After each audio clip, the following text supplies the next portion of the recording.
தமிழக சட்டப்பேரவை தேர்தலுக்கான வேட்புமனு தாக்கல் இன்று தொடங்கியது. இதையொட்டி 234 தொகுதிகளிலும் தீவிர பாதுகாப்பு ஏற்பாடுகள் செய்யப்பட்டுள்ளன. தமிழக சட்டப்பேரவை தேர்தல் வரும் 23ஆம் தேதி ஒரே கட்டமாக நடைபெறவுள்ளது.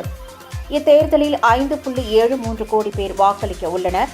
தேர்தல் அறிவிப்பு கடந்த மார்ச் 15ஆம் தேதி வெளியானதைத் தொடர்ந்து அன்றைய தினமே தமிழகம் முழுவதும் தேர்தல் நடத்தை விதிகள் அமலுக்கு வந்தன. இந்நிலையில் தமிழகம் முழுவதும் உள்ள 234 தொகுதிகளிலும் வேட்புமனு தாக்கல் இன்று தொடங்கியது.